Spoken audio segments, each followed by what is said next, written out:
咁啊，以色列同埋伊朗嘅局勢好緊張啦，國際油價咧因為咁而即係急升啦。咁啊，大家都好想即係諗下究竟下一步究竟通常應該會係點嘅。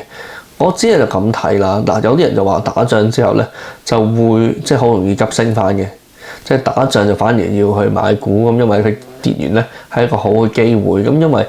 根據對上嗰幾次嘅經驗咧，其實咧就好快 recover 嘅，即係之前嘅以巴衝突又好，或者去到最遠古時期嘅即係美國伊拉克戰爭又好，當然啦，越長期嗰啲咧就即係叫做跌得越耐越升翻。咁但係其實近期嗰啲咧通常咧都係跌一跌咁，可能幾個 percent 咧個大市咧就叫做回穩又再創新高咁樣咧，都係即係近期即係經常發現嘅現象嚟嘅。咁所以咧好多人咧就會覺得啊，今次嘅打仗咧對於個股市嘅震盪咧都係短期嘅，就唔係長期。咁所以咧就反而咧咁呢個部分我就留翻俾大家自己諗一諗嘅。咁但係我就講翻究竟呢一件事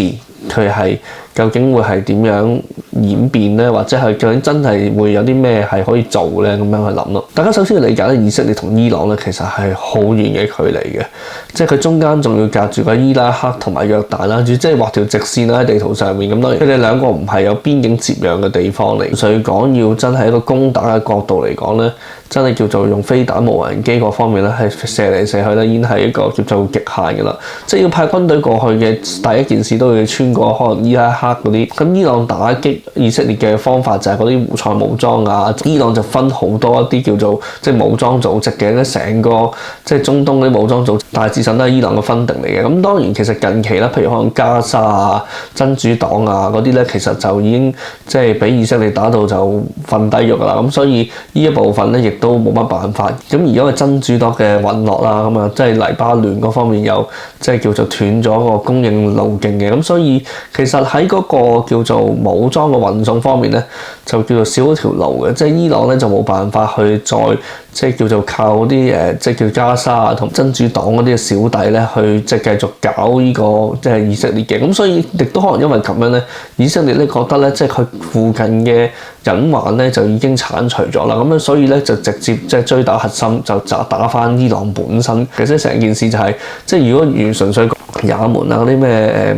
胡塞組織啊，即係好太多啦，實在即係成個中東實有太多伊朗嘅蹤跡啦。咁所以即係可能以色列覺得佢附近嗰啲搞掂咗之後咧，其實就實際上真係要即係叫擒賊先擒王，就打翻個主角先。咁啊，呢個可能係起點嚟嘅。咁但係個問題就係而家就係除咗即係不停射飛彈同無人機咧，實際上嚟講，當你陸路佔領唔到個地方咧，嗰個地方咧係好難瓦解嘅。即係佢首先佢就可能想逼當地嘅人民，即係推翻本身嘅政權，去重新去訂立一個大家即係對可能本身中東盟友嘅政權啦，同埋即係對以色列一個友好嘅政權啦。因為呢個都係一個叫做即係伊斯蘭本身係呢個什葉同埋遜尼兩派嘅衝突嚟嘅，即係有啲即係本身什葉同遜尼兩個就係一個都唔係咁 friend 嘅教派嚟嘅。咁所以呢一度可能咧本身就係一個起碼隔離嗰啲鄰舍咧，即係以色列隔離鄰，即係起碼沙地嗰啲咧唔係中以色列都未知去到咁反對，咁即係冇伊朗咁即係咁強烈嘅即係討厭嘅以色列嘅猶太人先，咁可以即係起碼佢可以重塑一個叫做相對好啲嘅秩序。咁呢一個係即係以色列希望主要達到一個目的，就係令到即係伊朗本身嗰個即係政權，即係現有政權瓦解，蘇德去選一個即係比較同佢哋友善啲嘅盟友啦，咁樣諗啦，我哋可以咁樣諗啦。呢一點可能係即係其中一個嘅。咁當然其實佢哋嘅攻擊咧，咁耐以來咧，除咗飛彈同埋無人機之外咧，其實仲有好多網絡攻擊。即係喺網絡攻擊方面咧，亦都係叫做即係喺呢場戰爭裏面不可或缺嘅一部分嚟嘅。即係佢哋將會咧就不停有唔同嘅網絡攻擊㗎啦。而呢個網絡攻擊咧，會唔會其實淨係停留於喺以色列同伊朗咧？呢個亦都係個大家要考量嘅問題。究竟會唔會其實去到好多美國嘅本土公司咧？因為始終都係講伊朗都係覺得美國一定係即係支持住以色列，依家的確係覺得係無可否認嘅事實嚟嘅。會唔會攻擊範圍喺個叫做網絡攻擊嘅範圍會其實伸延到去好多唔同嘅國家咧？尤其是以美國為主咧，即係喺個 cyber security 嗰度咧，又要可能要諗一諗啦，即係會唔會即係要加大好多資源去做到 cyber security 嗰度咧？咁呢個都係一個即係要考慮嘅地方嚟嘅。咁另外就係即係呢場戰役咧，對油價啦，大家就要最關注油價方面嘅問題㗎啦。因為佢本身就控制住個霍爾木茲海峽喎，即係唔係控制住喺佢出面，喺門口出面，喺最窄嗰邊喺佢出面。咁只要佢搞嗰啲商船咧，你就真係冇乜符㗎啦。咁而霍爾木茲海峽咧就控制咗大概2成嘅即係出口油嘅，即係如果沙地阿拉伯啊嗰啲即係附近嗰啲產油國咧，其實都好有2成咧都經呢度出去嘅。咁而運輸去嘅地方咧，其實係中國啊、美國啊，即係好多地方都係經呢度出去嘅。咁如果呢條路俾佢即係堵咗之後咧，咁其實對呢個即係運送嚟講咧，的確係一個幾大影響嚟嘅。咁呢一點咧，都係要留意翻嘅。油價嘅最大影響就係佢有冇封呢條線。咁但係佢要封呢條線之前咧，其實咧就一定會令到自己都好傷嘅，因為呢個7成半嘅油咧都係經呢條線走嘅。咁所以呢一點咧，短期裡面咧，如果佢要分定嚟講咧，都未至於話咁容易會發生嘅。咁呢個大家要留意嘅。咁但係咧，當然啦，即係如果佢真係要去到有咩搞呢啲路線咧，其實變相咧即係更加大其他國家對佢制裁咧，最後尾嘅得益者可能係俄羅斯或者中國攞啲平啲油，但係即係都會面對好多即係世界上嘅壓力㗎啦，即係唔同嘅 nation 壓力。但係呢點係即係如果用油價飆升之後，即係佢仲要賣得出油嘅，咁其實除咗即係俄羅斯、伊朗，即係俄羅斯自己都要賣平油出街啦。咁所以除咗中國之外咧，其實我諗唔到邊個可以承接到即係佢啲平油㗎啦。即係叫做如果打2個禮拜嘅仗，佢會唔會封呢個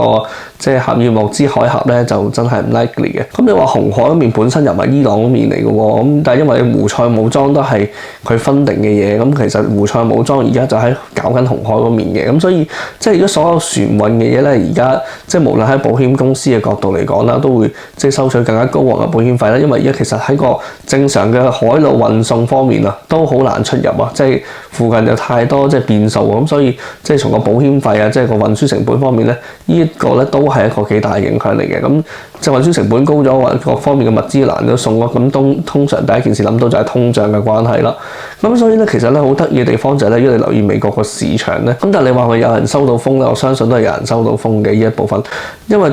之前嗰日咧，其實咧 VIX 咧係升翻嘅，即係個市冇跌或者升緊少少嘅時候咧，個 VIX 係升翻啲嘅，再加上咧 VIX 升翻啲咧，咁其實咧當時咧其實就全部年期嘅息咧都叫跌咗，其實應該有人走去幫到避咗險先嘅，即係避險嘅嘢做咗 VIX 就升咗，油啊當然都已經係升咗啦，即係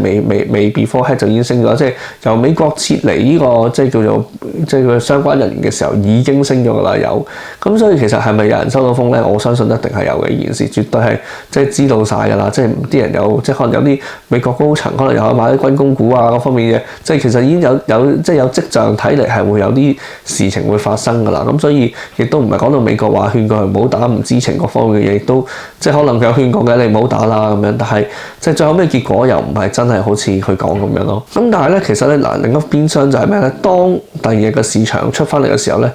個息咧係升翻嘅。咁最大嘅原因就係、其實如果佢真係打得1-2個禮拜咧，即係可能你一嚟個油價會即係急升啦。而家亦都見到佢即係油價曾經急升過，即係好多，即係可能70-80蚊咁，又落翻去72-30蚊。即係變咗淨係升7-8%，咁即係原本可能升10幾%，而家變7-8%。咁如果油價因為佢繼續打仗嘅情況底下咧，佢亦都會 hold 住咗喺一個相對比較即係高啲嘅位置嘅，即係呢一個大家都要即係留意翻。咁如果呢一個相對 hold 住喺高啲嘅位置嘅唔好處就係咩咧？就係佢嗰個通脹成本又會增加翻啦。咁呢一點咧就係一個即係叫做對嗰個即係要壓制通脹。咁其實息又係要息又係唔可以跌啦。咁即係 ultimately 就係唔可以降息。咁其實所以喺個債券嘅反應咧就變咗係一個即係咁來回嘅反應啦。咁另外咧又喺個又要大家留意咧就係咧呢個咧就應該係會短期裏面都解決唔到噶啦，就係佢哋封鎖晒上空啦，即係以色列嘅上空、伊朗嘅上空，即係其實而家大部分中東嘅地方咧，你上面都繞唔過噶啦。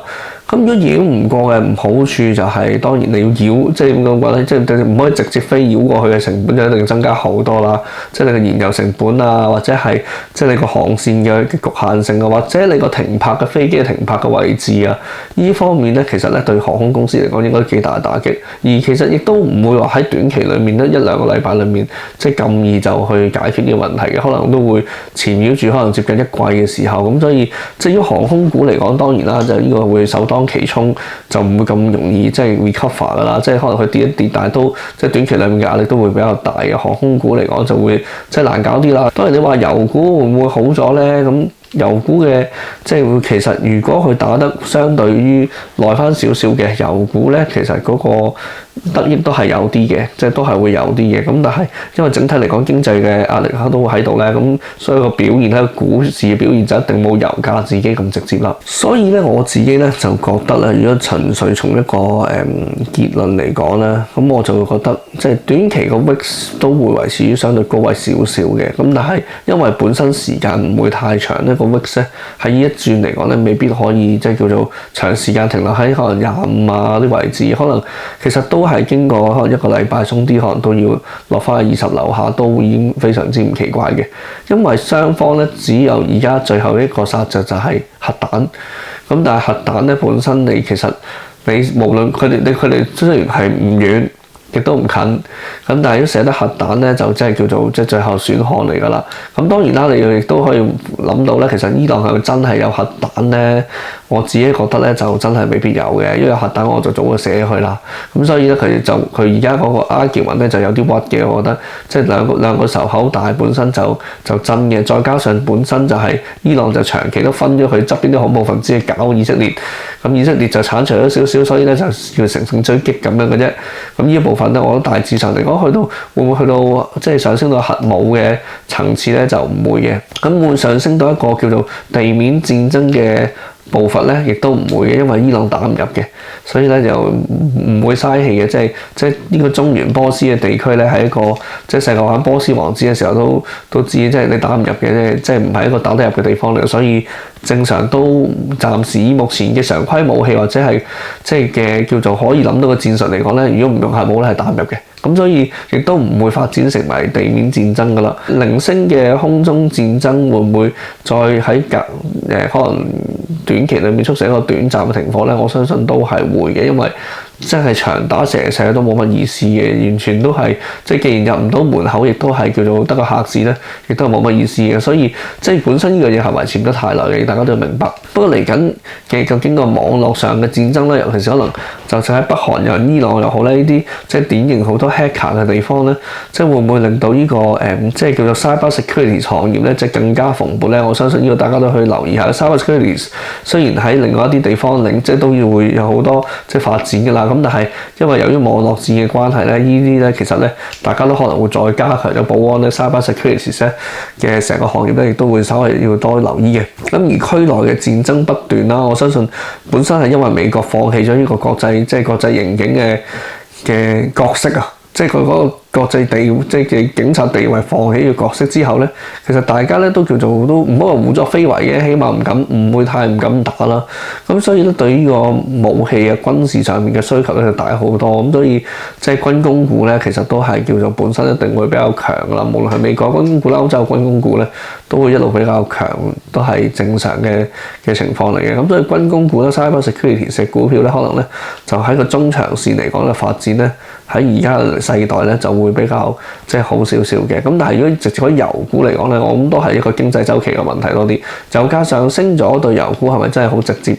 本身嘅影響咧？我相信咧就真係即係兩刃刀嚟嘅。呢一點就真係未必係好純粹好直接嘅嘢。咁呢個要大家諗諗嘅。咁至於就算 VIX 啊黃金啊，黃金其實黃金本身避險嘅地方，我覺得相信係佢對美元嗰個信任度多過對個戰爭嗰個期盼啦。即係黃金其實對戰爭現代戰爭嚟講，即係嗰個影響力咧，我覺得就唔係真係話咁高嘅。咁所以整體嚟講，黃金嘅避險情緒，我覺得都會落咗喺即係對美元或者係美債本身嗰個不可還款嘅體量嘅情況底下，究竟系統嘅信任程度嘅問題嚟嘅。咁所以黃金咧，即係佢持續上揚係一個反映我覺得反映個美元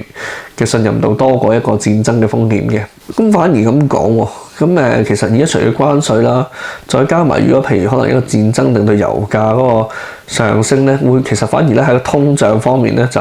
應該好難落喎。如果咁樣搞法，因為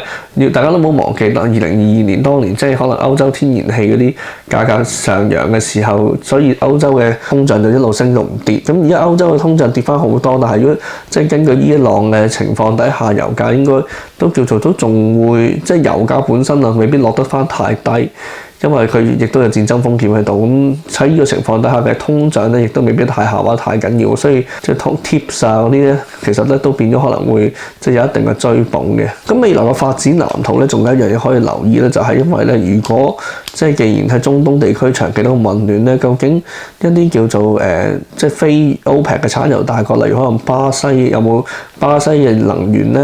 或者係即係美國嘅頁岩油啊嗰啲，其實會唔會都再成勢再起？呢一部分咧都要留意翻嘅，因為如果長期受到即係如果佢哋嘅原油影響啦，咁呢一部分一定會即係重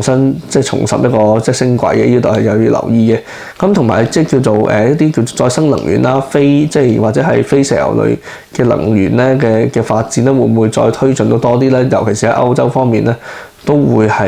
值得留意嘅地方嚟，即係嗰類型相關嘅事務咧，其實咧會叫做加大投資，加入咗即係會加速咗個發展嘅。咁所以即係其實一啲叫做非石油、非傳統類型嘅能源啦，即係或者係非 OPEC 嘅產油啦。呢啲咧都其實咧反而咧可能有機會受惠於呢個即係咁嘅不明朗嘅因素嘅。所以總結嚟講啊，有幾樣嘢啦，軍工一定會受惠啦，油股本身未必 exactly 受惠啦，但係反而係即係如果有啲關於可能頁岩油啊，或者係即係其實非 OPEC 產地嘅，即係有油嘅地方有礦嘅地方，又可能好啲啦。Cyber security 可能好啲啦，即係可能核能嗰啲都會不核能講真，本身 AI 都會好啲噶啦，所以都唔係好關事噶啦。咁就即係可能能源方面，除咗呢個即係傳統石油嗰啲又會好啲啦。咁呢幾個係應該係會今次即係如果你要諗嘅嘢係會比較受惠啲嘅股份類型之一啦。我自己會咁樣諗，即係長遠嚟講、中長線嚟講咧，就會比較受惠啲嘅股票之一啦。咁啊之後再同大家再研究下一啲相關嘅話題啦。去到呢度啦，拜拜。